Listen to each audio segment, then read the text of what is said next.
sagoma fatta, che non la vedrete mai. Presenza di Dark Matter Energy. È la quarta nave da guerra Dead Shadow. È l'Arcadia. Buongiorno viaggiatori e bentornati sul canale. Per chi non mi conosce, io sono Alessandro e questo, ragazzi, è il laboratorio Arcadia on the Road, dove escono un pochino di mezzi strani. Per prima cosa, ragazzi, iscrivetevi al canale. Per voi è un piccolo gesto, per me è l'unico modo per poter continuare a condividere tutti i miei progettini e cose un pochino strane. Continuiamo, ragazzi, all'alba del 2 di gennaio del 2022 la nostra riparazione della mansarda dell'Arcadia. Qui sotto vedete dietro di me l'oblò che finalmente dobbiamo creargli il telaio, fare il foro e appiccicarlo, così lo possiamo chiamare. Quindi, ragazzi, questa parte sarà incentrata in questo: creare il foro, creare il telaio, incollare e finire la coibentazione. Per ultima, che sarà l'ultima cosa, avremo la finitura. Chi c'ha un'idea un po' tamarra che dopo ve lo...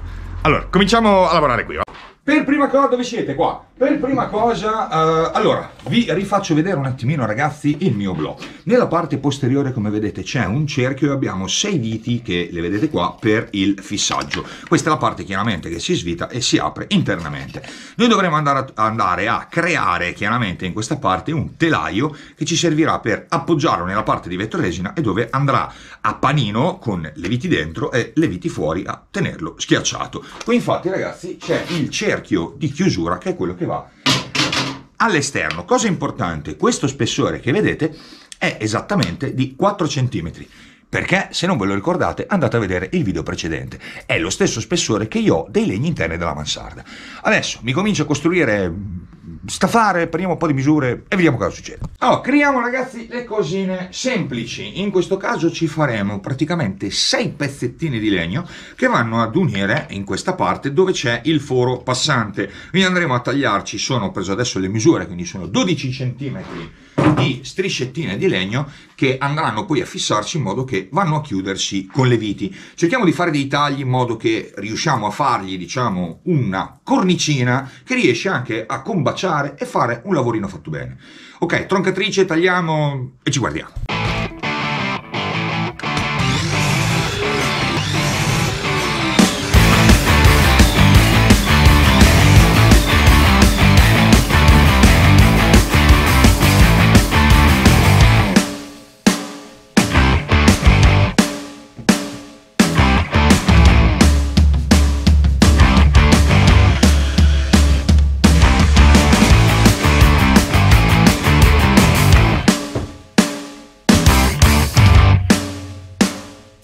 Come vedete, ragazzi, abbiamo fatto un telaio semplicissimo, sono 6 distelli di legno, d'accordo? È venuto fuori un esagono, trigonometria, non me la...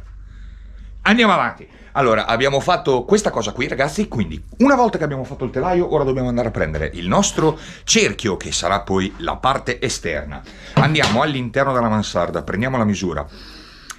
Facciamo il nostro forellino, siccome non ho una fresa a tasta grande così, dovrò fare tanti forellini e poi dalla parte esterna andiamo poi ad aprirlo. Dopodiché andiamo a mettere internamente l'oblò andando a incollarlo e sigillarlo. Dalla parte esterna lo tiriamo a noi con le viti di fissaggio che andremo a mettere, che vanno a panino tra la vetroresina, il telaietto e il nuovo telaietto che noi abbiamo creato, in modo che lo faccia, come diceva Mark, si squizza.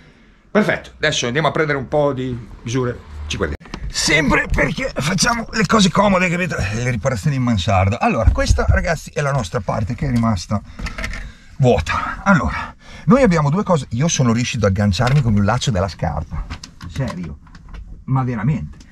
Sono rimasto attaccato con il laccio della scarpa all'attaccapanni. Andiamo avanti. Allora, questo, ragazzi, sarà il cerchio esterno, ma è di fatto la sagoma che noi useremo, vedete, per fare questa cosa qua, d'accordo? Quando avremo finito l'oblò nella parte interna, guardate un po', sarà così, ok? Eccolo qua, questo sarà il nostro oblò con già la sua, diciamo, maschera. Come vedete, essendo state a 4 cm, siamo perfetti, quindi quando andremo a fare la finitura che ci servirà per coprirlo, noi l'abbiamo perfettamente rasata. Allora, adesso noi facciamo una cosa. appoggiamo questa, cerchiamo di stare il più possibile dritti, anche perché lo stiamo facendo chiaramente a mano. Sapete che io e le misure a volte abbiamo qualche problema. Andiamo a tracciarci questa linea di contorno, compreso questo che è l'anellino che mi serve per far combaciare l'anello esterno. Andremo a fare una moltitudine di fori e poi da fuori con il seghetto alternativo andiamo a aprire il taglio. Sarà un macello. Vabbè, facciamo questa sagoma e poi dopo ci guardiamo. Sagoma fatta, che non la vedrete mai, forse appena incontro. Aspetta, mi porto anche più vicino.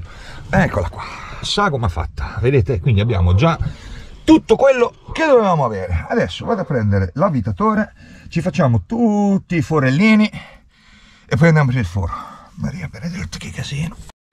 Allora, prima di andare a fare i fori, ragazzi, prepariamo anche quello che era il nostro blog. Ve lo spiego da qui. Ora, noi avete visto, abbiamo fatto il nostro, diciamo, telaio esagonale, però chiaramente qui in mezzo restano un pochino di buchi. Ci viene in aiuto, per fortuna, Bostik con l'espanso, diciamo, è la schiuma espansa classica che si usa un pochino da tutto più, ok? E la andiamo a colare qui dentro, in modo che mentre noi, diciamo, facciamo i fori, facciamo tutto quello che dobbiamo fare, la schiuma si espande, dopo ci è sufficiente rasarla con il cutter e noi avremo tutti i buchi completamente sigillati.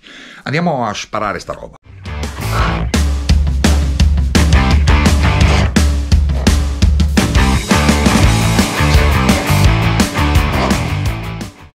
Fatto! Allora, guardate qua che bel fiorellone che abbiamo creato, da tirare via subito l'eccesso, perché finché è fresco viene via bene, dopo è impegnativo. Quando sarà a posto semplicemente ci basterà rasarlo e noi abbiamo tutta la nostra schermatura, il nostro telaietto perfettamente a posto.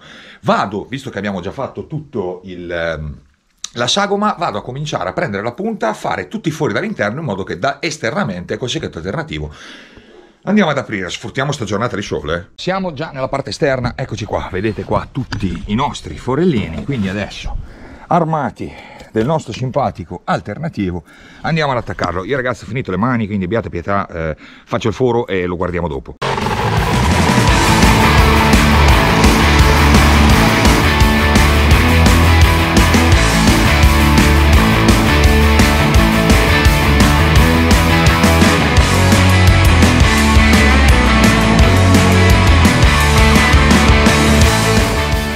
Parliamo di una cosa importante, che è sigillare le viti.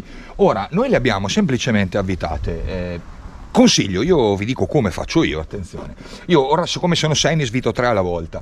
Svito 3 viti, il sigillante io glielo vado a sparare dentro il foro che abbiamo già fatto. Perché? Perché chiaramente buttandogli il sigillante, io quando vado a mettere l'autofilettante dentro, che fa questo movimento elicoidale, prende parte del sigillante che io ho sparato dentro il foro, me lo, diciamo, se lo tira per tutta la vite fino a farlo uscire nella parte della testa. Quella parte della testa uscita, semplicemente voi la tirate leggermente e voilà, avete veramente un'ottima sigillatura per tutto il canale della vite e anche la testa della vite coperta.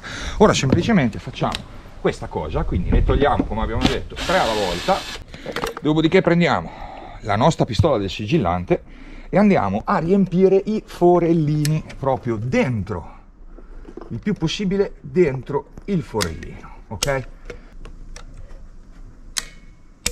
E voilà. Ok, vedete che non esce del gran sigillante, mentre voi, se voi intingete la vite, per chiamarlo così, e poi dopo l'andate a mettere dentro, quasi tutto il sigillante finisce fuori, quindi non riesce a riempire bene il buco all'interno della vite. Questa secondo me è la maniera migliore. Ora mi faccio le altre 3 e dopo abbiamo solo l'ultimo bordino esterno da fare, che lo facciamo a questo punto di colore bianco invece che nero, per non andare a aumentare magari la dimensione. Buono, dopo torniamo all'interno. Sembra praticamente che si è esplosa una bomba. Comunque abbiamo finito, ragazzi. Guardate che bello, adesso che lo vedete, lo blò già con tutte le sagome. Questo è il pacciugo che ti succede, già con tutte le sagome, già tutto bello coibentato. Ragazzi, veramente venuto un bel lavorino, sono molto molto molto soddisfatto. Da fuori è una figata mostruosa, guarda lì. C'è niente, l'occhio di Polifemo, anche perché poi l'idea era, pensate un po', vedete che adesso mi è rimasta questa parte bianca, ora mancano le finiture che devo qua tirare proprio le sigillaturine bianche, però in quella parte lì di fianco all'oblò un bandierone pirata, qualcosa di tamarrone. Ragazzi, alla prossima che facciamo la finitura interna, di fatto la fine della riparazione della mansarda. Io sembro Babbo Natale che mi ha, guarda, cioè, come cacchio mi sono ridotto, vabbè, fa niente. Va bene, ragazzi, buoni chilometri, alla prossima.